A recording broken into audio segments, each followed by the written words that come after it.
He was calm. He was silent. He kept both hands on the wheel. Officer Mitchell Reed did not know that.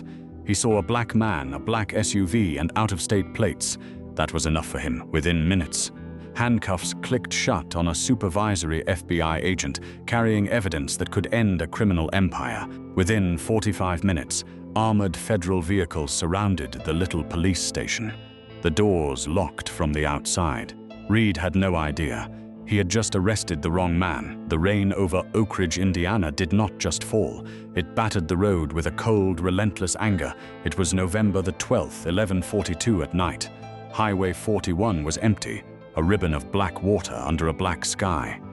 Inside a warm police cruiser, Officer Mitchell Reed tapped his fingers on the wheel.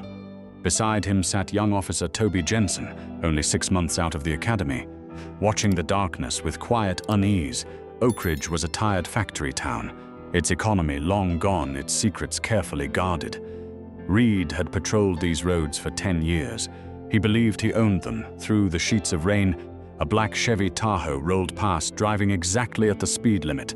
No stickers, no custom rims, nothing to notice at all. To Reed, that was the problem. "Look at that guy," Reed muttered, "driving perfect like he owns the county. Bet you $50 he's running something up to Chicago. He's doing the speed limit, Mitch," Jensen said. "Maybe we let him go." Reed threw the cruiser into drive. "Nobody drives that clean at midnight in a storm unless they're hiding something. We're pulling him over." Inside the Tahoe, Special Agent Kendrick Walsh noticed the headlights rise sharply behind him. He did not flinch. He had been a black man driving in America long before he carried a federal badge. He knew exactly what was happening behind him and exactly how it usually ended. He kept both hands on the wheel. He kept driving straight. Inside the Tahoe, Kendrick Walsh was exhausted.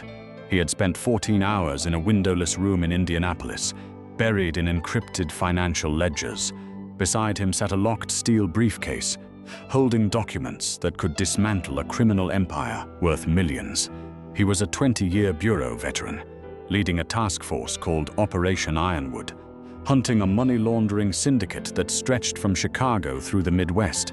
He watched the cruiser in his mirror, aggressive posture, riding his bumper, high beams flooding his rear window. A classic intimidation tactic, meant to rattle a nervous driver into a mistake. Walsh did not give him one. He kept his speed steady. His hand stayed at 10 and 2. He did not swerve. He did not tap the brakes. For 2 miles, the dance continued through the rain. Then the road curved sharply at the intersection of Route 9 and Miller Parkway. As the heavy Tahoe took the wet bend, its rear tire brushed the faded yellow line for less than a second. Nothing. A drop of water on old paint for Reed. It was everything he needed. "Got him," he said, and slammed his hand onto the light panel.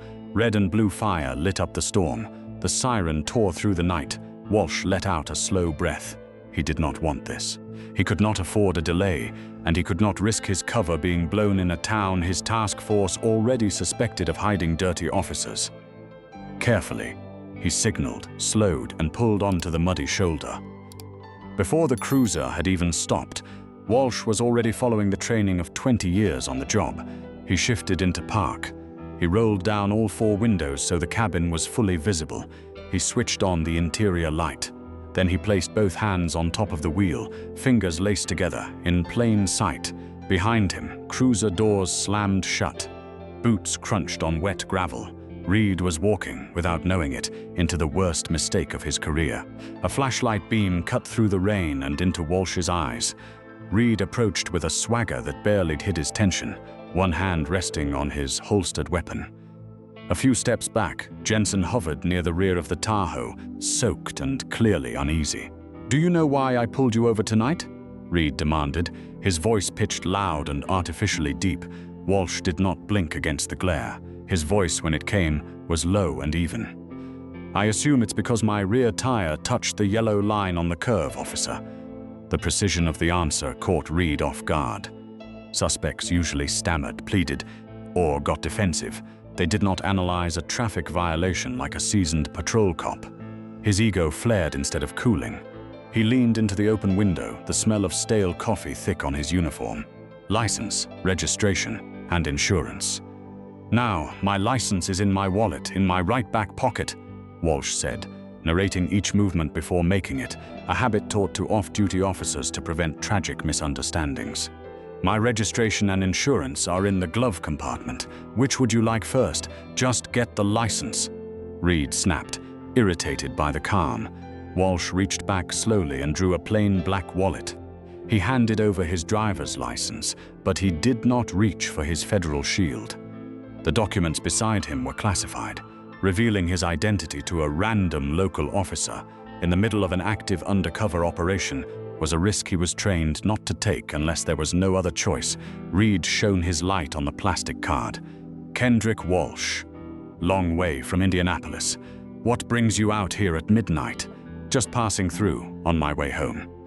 Is that right?" Reed swept his flashlight across the cabin and stopped on the steel briefcase on the passenger seat, eyes locking onto it like a hawk. "What's in the case, Kendrick? You running cash?" "Private business documents." "Officer," Walsh said, his tone hardening just slightly. "They are confidential, and I am not giving consent to search this vehicle." To Reed, the words landed like a confession. In his mind, a man who refused a search was a man with something to hide. Always. He stepped back, unclipped the strap on his holster, and hardened his glare. "Step out of the vehicle. I am willing to accept a citation for the lane deviation," Walsh said, hands still on the wheel, "but asking me to exit in a rainstorm without probable cause is an escalation, lawful order. Step out. Now." Jensen, by the bumper, tensed and dropped his hand toward his own weapon, his heart hammering. Walsh read the scene in less than a second, an agitated veteran looking for an excuse to draw his gun, a jumpy rookie prone to panic. Resisting physically would end in gunfire. He would comply, but he would not let a hidden weapon become a fatal surprise. "I will step out," Walsh said, slow and clear enough for Jensen to hear, "but I need to tell you first, I am legally armed. I have a firearm on my right hip." The word firearm shattered whatever control Reed had left. Panic and adrenaline surged through him. Instead of following protocol for a declared weapon, he lunged through the open window and grabbed Walsh by the shoulder of his jacket. "Gun! He's got a gun!" Reed screamed back at Jensen. "Hands on the roof! Do it now!" Walsh did not fight. He let himself be hauled into the freezing rain, then placed both hands flat against the wet roof. Reed slammed his chest against the cold metal with far more force than the moment required, patting him down until his hands found the outline of the pistol at his hip. He tore the weapon free, breathing hard, adrenaline pounding through him at the thrill of the catch. "Officer," Walsh said, his voice terrifyingly calm despite being pinned against the car in the pouring rain, "if you reach into my inside left breast pocket, you will find my official credentials. I strongly advise you look at them before you apply those handcuffs." "Shut your mouth," Reed barked, certain he had just taken down an armed courier. He holstered his own gun, pulled steel handcuffs from his belt, and wrenched Walsh's arm behind his back. The cuffs clicked shut, tight against his wrists. "You're under arrest for carrying a concealed weapon and resisting a lawful order," Reed spat. Dragging Walsh toward the cruiser, Jensen stood frozen in the rain, watching the calm, powerful man being manhandled by his training officer. He noticed something that chilled him. The man in cuffs was not staring at the ground the way frightened suspects usually did. He was staring straight at Jensen, memorizing every badge number in sight. They shoved Walsh into the hard plastic back seat. The door slammed. Reed climbed behind the wheel, wiping rain from his face, laughing under his breath in triumph. Walsh sat perfectly still in the dark. He did not shout or demand a lawyer. He simply waited. Reed had just kidnapped a federal agent carrying classified evidence, and he had no idea the countdown to his own downfall had already begun. The drive to the Oakridge police station took exactly 11 minutes, a duration Kendrick Walsh tracked with the precision of an internal clock. Rain drummed against the roof of the cruiser. Reed drove with one hand on the wheel, chest puffed out, already rehearsing the story of his big midnight bust. He believed he had caught a courier for a Chicago syndicate. He had no idea he was hauling in a federal asset. The Oakridge precinct was a crumbling block of 1970s concrete on the edge of the old industrial district, more fortress than public building. As Reed swung the cruiser into the gated Sally Port, the steel doors rattling shut behind them, Walsh quietly noted every camera, every blind spot, every weak point in the structure. It was second nature, a habit sharpened by 2 decades of undercover work. Reed hauled Walsh out by the chain of his handcuffs, the steel biting into his wrists. Walsh's face stayed a mask of stone. He did not stumble. He walked with a disciplined, upright posture that unsettled Jensen, trailing behind with a sealed bag holding Walsh's confiscated pistol and wallet. Inside, the station smelled of bleach, stale coffee, and years of quiet despair. At the front counter sat Desk Sergeant Thomas Gisham, a heavy-set man with a graying mustache, barely glancing up from his monitor. "Look what the storm washed in, Tommy," Reed announced, leaning on the counter. "Caught him running midnight freight on Highway 41, refused a search, carrying a concealed, unregistered firearm." Gisham sighed and hit a key. "Name." Walsh said nothing, his dark eyes fixed on Gisham's face. He knew the silence would infuriate Reed. He also knew his team was already searching for him. "I asked you a question, pal," Gisham said. "Playing tough guy," Reed sneered. He snatched the evidence bag from Jensen and dumped it onto the desk. The pistol clattered against the wood, followed by the plain black wallet. "His ID's in there. Run the plates too. Brand new Tahoe, no lease papers. I'd bet money it's stolen." Jensen shifted uncomfortably. "Mitch, he tried to tell us." "Shut up, Toby," Reed snapped. "Go inventory that Tahoe. Bring me the briefcase from the passenger seat. Use a crowbar if you have to." "You do not have a warrant for that vehicle, officer," Walsh said, his voice low but carrying absolute authority despite the handcuffs. "Any attempt to force entry into federal property will result in immediate felony charges against you and this department." Reed laughed, harsh and grating. "Federal property. You think a nice suit makes you untouchable? You're a gun runner, Kendrick. I own you tonight." 90 miles away, inside the FBI field office in downtown Indianapolis, the mood had shifted from quiet vigilance to controlled chaos. Special Agent Jessica Langdon, Walsh's second-in-command on Operation Ironwood, stood over a glowing digital map, watching a green dot blink to warning yellow. "Talk to me, Trent," she ordered. Analyst Michael Trent's fingers flew across his keyboard. "Agent Walsh's vehicle tracker went stationary 12 minutes ago. He missed his check-in. Biometric sensors show he's no longer in the driver's seat." "Location," Langdon demanded, her stomach tightening. Walsh was carrying the master ledgers. If those documents reached the syndicate or the local officers on their payroll, months of undercover work would vanish and lives could be lost.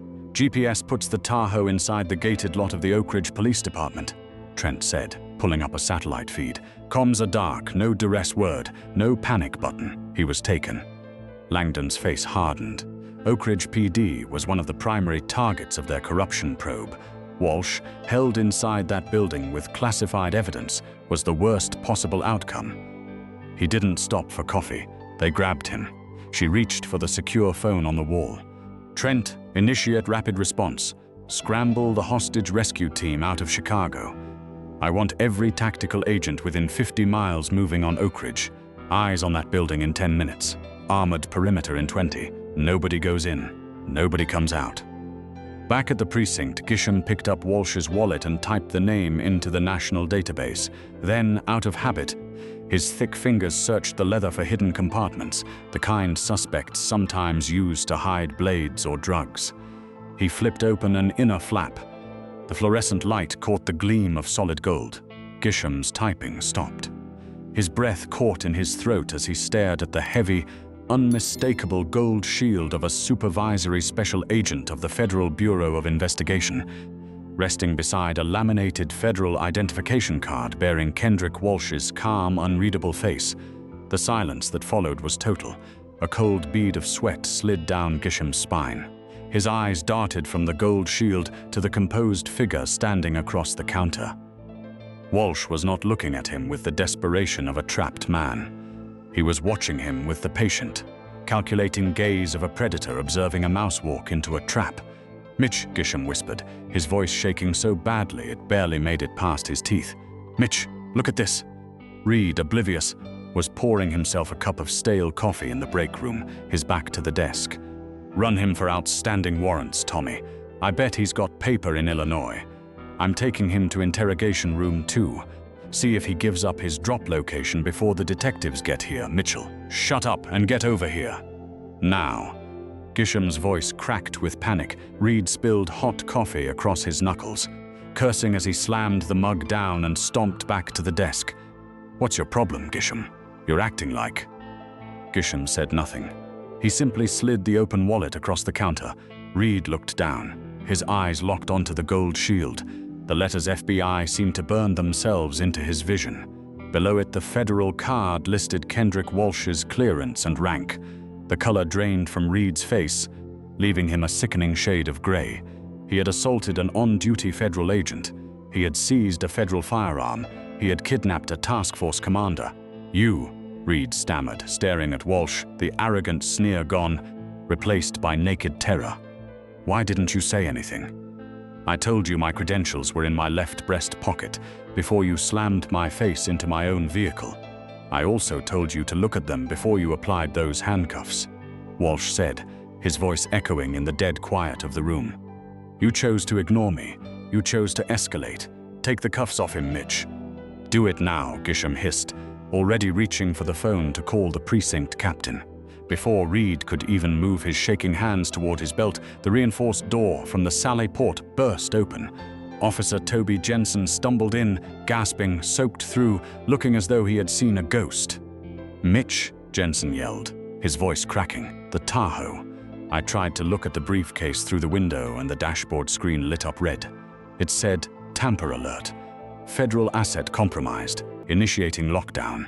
Then the doors locked themselves and the engine died. I can't get in. A faint, dangerous smile touched the corner of Walsh's mouth.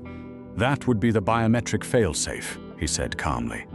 It triggers when an unauthorized person attempts to access a vehicle carrying classified material. It also sends a silent alarm straight to the Chicago field office. Reed stepped back from Walsh as though the man had suddenly caught fire. We made a mistake, he stammered, hands raised. It was dark, raining, you matched a description. We'll take the cuffs off, Agent Walsh. You're free to go. No harm done. There is an incredible amount of harm, Officer Reed, Walsh said, taking one deliberate step forward. Even in handcuffs, he owned the room completely. And I am not going anywhere. In exactly 60 seconds, my team breaches this perimeter. I suggest you tell your officers to keep their hands far away from their holsters. Captain Richard Caldwell burst from his office at the sound of shouting, a tall, imposing man whose shoulders slumped the instant his eyes landed on the gold badge, then on Walsh in handcuffs. He understood, in a single heartbeat, that his department had just crossed a line it could never walk back from. Who did this? Caldwell demanded, his voice a low, dangerous rumble. It was Reed, Captain, Jensen blurted, throwing his training officer under the bus to save his own career. He forced the stop. He ignored the warnings. Before Caldwell could respond, the building itself seemed to shudder. A low mechanical growl rose into a deafening roar, drowning out the pounding rain. The fluorescent lights flickered violently and died, plunging the room into 3 seconds of total darkness before the backup generators kicked in, bathing everything in an eerie red glow. What did you do? Reed screamed, backing toward the armory door. I didn't do anything, Walsh replied smoothly. They did. Outside, the storm lit up white with the strobing lights of 2 massive armored vehicles tearing through the chain-link gates.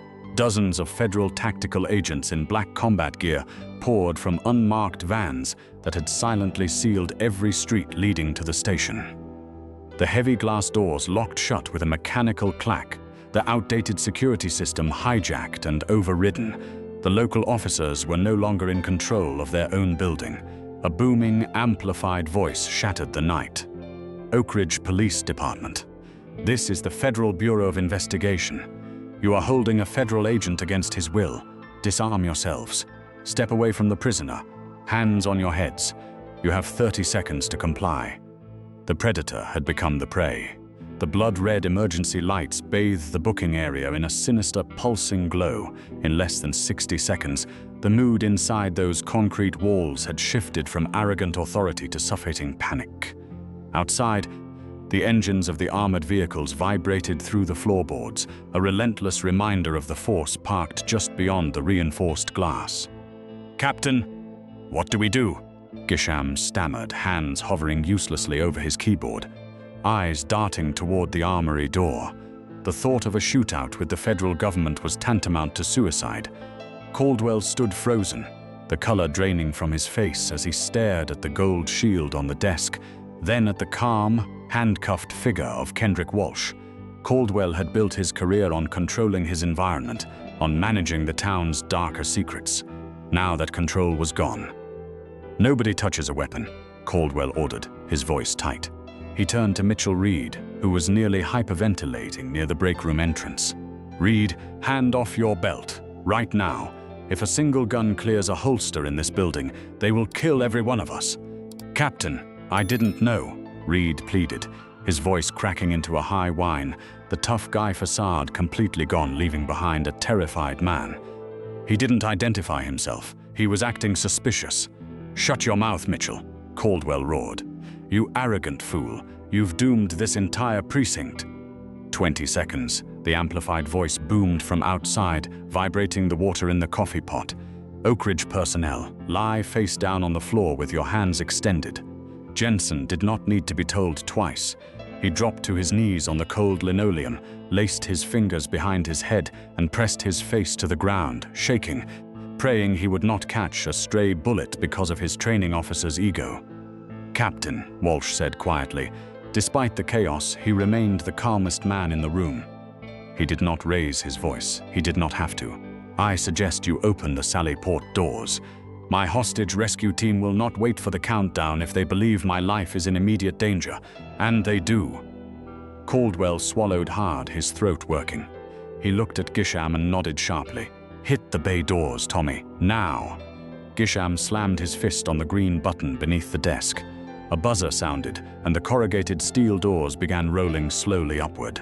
They didn't even clear the bumpers before 6 armored FBI operators slid beneath the gap, moving with terrifying silent precision through the red emergency light. Green laser sights sliced the air, painting the chests of Caldwell, Gisham, and Reed. "FBI, nobody move, hands where I can see them," the lead operator shouted, his voice muffled by helmet and respirator. The entry was textbook and overwhelming. 2 operators flanked the booking desk, pulling a weeping Gisham from his chair and pinning him to the floor. Another moved on Caldwell, kicking his legs apart, disarming him, and securing his wrists with zip ties. Reed backed himself into a corner, hands raised high, tears streaming down his face. "Don't shoot! I'm a police officer! Don't shoot! On the ground! Now!" An operator grabbed him by the collar, swept his legs, and sent him crashing onto the linoleum, stripping his gun belt with brutal efficiency before zip-tying his wrists. Through the chaos, a figure stepped in from the Sally Port. Special Agent Jessica Langdon walked into the Oakridge precinct not with a weapon drawn, but with the cold, absolute authority of a commander taking possession of conquered ground. In her mid-40s, sharp-featured, her dark hair pulled back tight, she wore a dark tailored suit under a heavy FBI windbreaker. Her eyes swept the room in a single pass, calculating the threat level and finding it already neutralized, and something in her expression made even the tactical operators around her stand a little straighter. She ignored the groaning officers on the floor entirely and walked straight to Walsh. "You missed your check-in, Kendrick," she said, her voice dry, though the tight set of her jaw revealed real fury beneath it. "Got held up in traffic, Jess," Walsh replied smoothly, turning his back slightly to give her access to his cuffs.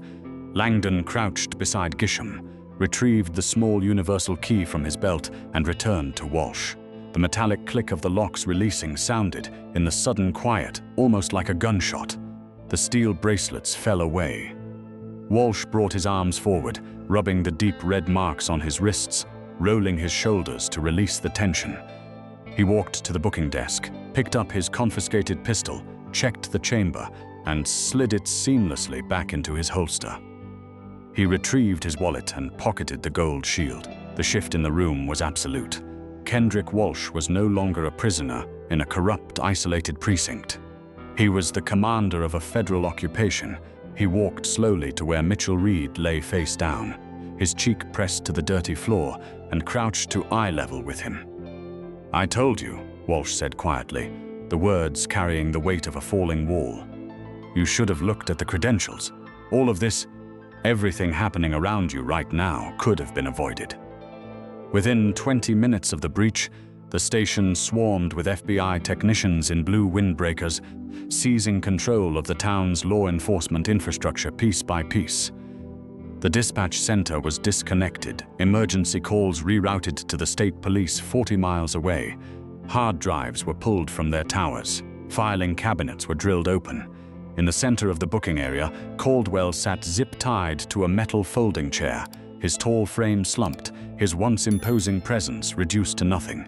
Beside him, Gisham and Reed sat in identical positions, stripped of their badges, their weapons, and whatever dignity remained. None of them spoke. None of them looked at each other. Jensen was sequestered in a separate room. Early evidence suggested he was too new to be part of the rot, though he remained a witness, and a frightened one. Kendrick Walsh stood at the front desk, sipping black coffee brought in from the mobile command center. The red emergency lights had been replaced by harsh portable lamps, lighting every grimy corner. Langdon walked in carrying the heavy steel briefcase Reed had once been so desperate to force open. "Vehicles secure. Perimeters holding," she reported, setting the case on the counter. "State police leadership has been notified. They're staying out of our way." Walsh nodded, set down his coffee, and drew a small silver key from a hidden compartment in his belt. The latches sprang open with a satisfying double click. Reed watched from his chair, still clinging to some desperate, delusional hope that the case might hold heroin, that this could still all be a misunderstanding. Walsh pulled out a thick stack of banking ledgers, wire receipts, and incorporation papers. He walked to Caldwell and held up a printout of a bank statement from an offshore account in the Cayman Islands. "Operation Ironwood," he began, his voice carrying clearly enough for every officer in the room to hear his own demise. "For 14 months, the Bureau has tracked a sophisticated laundering network moving money from Chicago through the Midwest. We couldn't figure out how their couriers kept avoiding state patrol traps. They always knew exactly when to move and exactly which routes to take." Caldwell stared straight ahead, jaw locked, refusing to look at the paperwork. "Then we noticed an anomaly," Walsh continued, pacing slowly. "A tiny, underfunded department in Oakridge, Indiana, running thousands of license plate queries on federal vehicles, state undercover plates, out-of-state assets. You weren't patrolling these roads to catch criminals, Captain. You were using access to a federal database to provide counter-surveillance for the syndicate. You were their early warning system. You have no proof of that," Caldwell growled. "Running plates is standard police work." Langdon stepped forward with another document. "We have the wire transfers, Richard. $300,000, routed through a shell company in Delaware, straight into an Oakridge Fraternal Order account you hold sole signatory rights to. It's already frozen." At the mention of the money, Caldwell's stoic mask finally cracked. His eyes twitched, and he slumped forward in his chair. "That's why I was driving through your town tonight," Walsh said, leaning in close. "I wasn't passing through. I was coming back from Indianapolis with the final pieces, the ledgers linking your department directly to the syndicate. I had everything I needed for federal indictments against you and your senior staff." He turned his gaze to Mitchell Reed, whose metal chair rattled against the linoleum from how badly he was shaking. "And then you pulled me over," Walsh said, shaking his head. "We were planning a coordinated raid on this precinct at dawn. But your officer got impatient. He saw a black Tahoe with out-of-state plates and couldn't resist playing the apex predator. He wanted to flex his authority, and in doing so, he brought the very man carrying the warrant for his department straight into its own booking room." "Captain," Reed whispered, staring at Caldwell. "You were working for them, the drug runners." Caldwell said nothing. He simply closed his eyes as the weight of a federal sentence settled onto his shoulders. "You were a tool, Reed," Walsh said coldly, "a bully with a badge who thought he was untouchable. Your captain used your aggression to keep the highways clear of competition and snooping federal agents. He knew you'd harass anyone who didn't belong. He just never expected you to drag a top-secret operation straight into his lobby. Walsh turned his back on the disgraced officers and looked at Langdon. Load them up. Transport to the federal holding facility in Indianapolis. Separate vehicles. No communication. Get up, Langdon ordered, signaling the tactical team forward. As the agents hauled Caldwell and Gisham out toward the waiting armored vans, Mitchell Reed was left for last. 2 operators lifted him roughly to his feet. He looked back at Walsh one final time, the crushing weight of his own mistake finally breaking him completely. He had wanted to make the bust that would turn him into a legend. Instead, he had single-handedly delivered his entire department into federal ruin. Walsh offered no final word, no gloating smile. He simply turned his attention back to the documents, watching the corrupt officer marched out into the freezing rain, swallowed by the very federal shadow he had foolishly tried to intimidate. The dismantling of the Oakridge Police Department did not end with the arrest of its senior officers. It was total.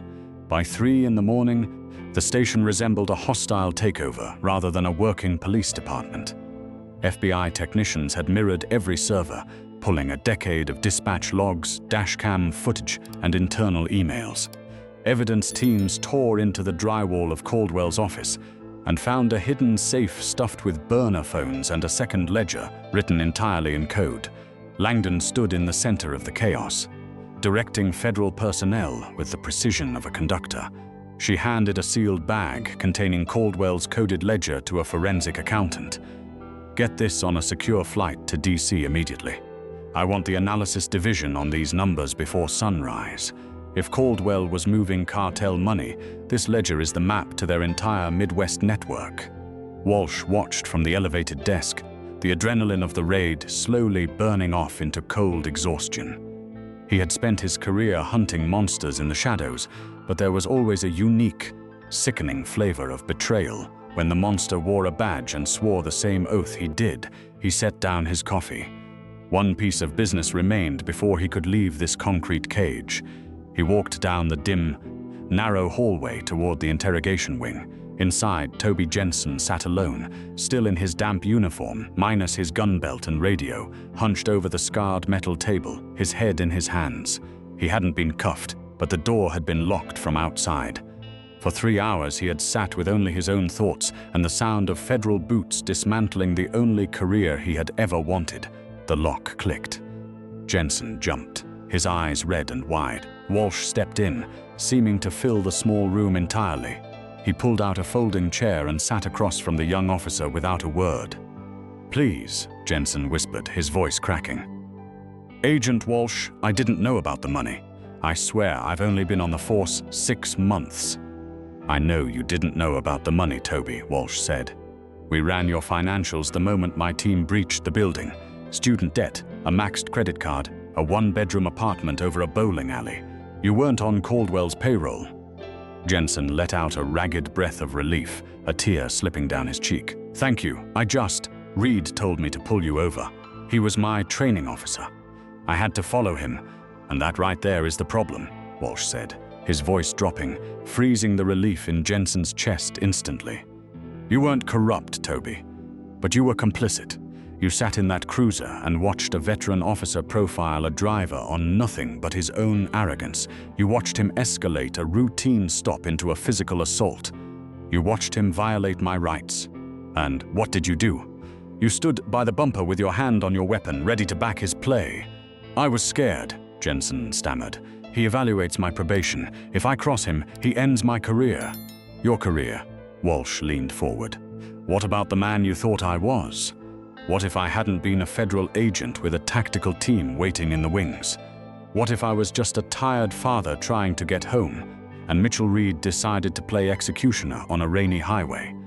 Would you have filed a false report to protect your career?" Jensen closed his eyes. Fresh tears fell. He had no answer, and the silence was its own confession. "A badge doesn't grant you the right to look away from injustice just because the man committing it wears the same uniform," Walsh said softly, though the words landed like hammer blows. The rot in this department didn't start with Caldwell taking cartel money. It started with rookies deciding that keeping their heads down mattered more than doing what was right. Walsh stood, looking down at the broken young man. "You're not going to prison today, but you are going to testify before a federal grand jury. You're going to tell them every time Mitchell Reed crossed the line. And when this is over, you will never wear a uniform again. You don't have the spine for it." He turned and walked out, leaving the door open behind him. By the time Kendrick Walsh stepped through the shattered front doors of the Oakridge Police Department, the storm had finally broken. Dark clouds tore apart, letting pale streaks of dawn bleed across the Indiana sky. The flashing lights of local cruisers had been replaced entirely by the steady glare of federal vehicles. Langdon waited by the black Tahoe. "Are we done here, Kendrick?" Walsh looked back at the building one last time. A technician was draping a canvas tarp over the department's sign. The precinct was dead. "Yeah, Jess," he said, pulling his keys from his pocket. "We're done. Let's go home."